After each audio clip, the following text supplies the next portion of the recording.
नमस्ते and welcome to Usha academy Bhopal. Students, आज की जो वीडियो है वो हिस्ट्री से रिलेटेड है और आज हम पढ़ने जा रहे हैं जैनिज्म और बुद्धिज्म के बारे में। ये दोनों रिलीजन बहुत ही ट्रेडिशनल और प्रीवियस रिलीजन है जो हमारी कंट्री में बहुत ही काफी समय से प्रेवलेंट है। हालांकि इन जो रिलीजन्स हैं उसमें से क्वेश्चंस थोड़े कम बनते हैं, लेकिन अगर हम जैनिज्म और बुद्धिज्म की बात करते हैं तो इनसे क्वेश्चंस थोड़े से ज्यादा हमें देखने को मिलते हैं, भले वो सैनिक स्कूल का एग्जाम हो, आरएमएस का हो या फिर नवोदय का हो। तो आइए शुरू करते हैं जैनिज्म और बुद्धिज्म के बारे में कुछ बेसिक इंफॉर्मेशन जानने के लिए। तो सबसे पहले हम देखते हैं जैनिज्म जो है वो ओल्डेस्ट वैदिक रिलीजन है, मतलब वैदिक टाइम से जैनिज्म प्रेवलेंट हो रहा है। अगर हम बात करते हैं कि जैनिज्म और बुद्धिज्म रिलीजन आखिर आए क्यों, तो जब हम वैदिक पीरियड में जो क्लास इनडिस्पेरेंसीज देखते हैं, जो क्लास डिविजन होता है हमारे 4 कास्ट में, ब्राह्मण, क्षत्रिय, शूद्र, वैश्य, इन क्लास डिविजन्स में की वजह से हमें जैनिज्म और बुद्धिज्म जो रिलीजन है उनका ओरिजिन देखने को मिलता है। When we say कि जैनिज्म के फाउंडर, तो जैनिज्म के फाउंडर है वर्धमान महावीरा।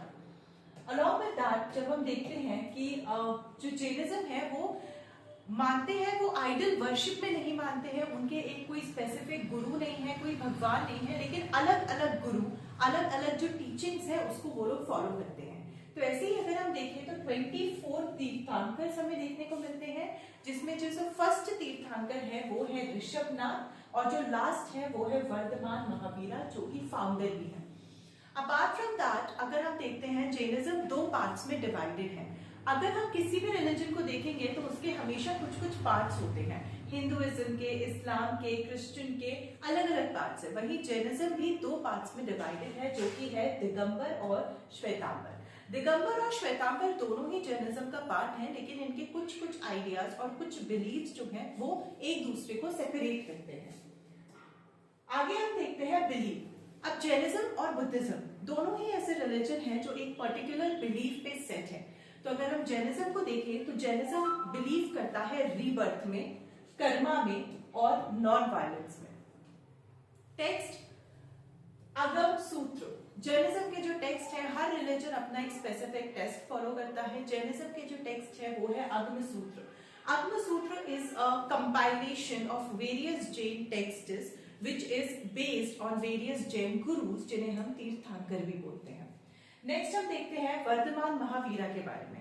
इनका जो जन्म था वो 540 BC में हुआ था कुंदर ग्राम वैशाली में, जो कि प्रेजेंट टाइम बिहार में है। आगे हम लोग बढ़ते हैं बुद्धिज्म की तरफ। अगर हम बुद्धिज्म को देखें तो बुद्धिज्म के जो फाउंडर थे वो थे गौतम बुद्ध। गौतम बुद्ध का जन्म 563 BC लुम्बिनी में हुआ था, जो प्रेजेंट डे नेपाल में है। एनलाइटमेंट इन बोध गया, बुद्धिज्म में जो गौतम बुद्ध का एनलाइटमेंट था, जब उन्होंने बुद्धिज्म को फाउंड किया तो वो जगह थी बोध गया, under the people tree.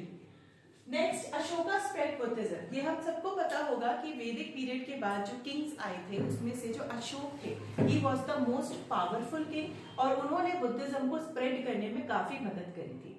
Ashoka के 2 जो उनके आगे के पूर्वज और जो उनके बच्चे हुए, जिसमें महेश और संघमित्रा थे, उनको उन्होंने श्रीलंका भेजा to spread Buddhism.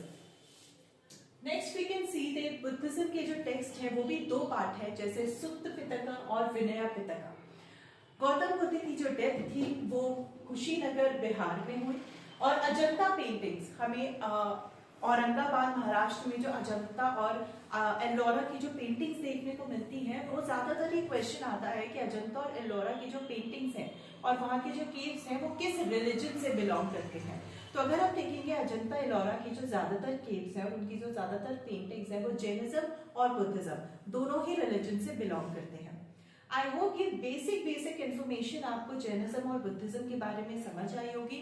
You people can make the notes for this. Apart from that कोई भी डाउट होता है तो जस्ट ड्रॉप इट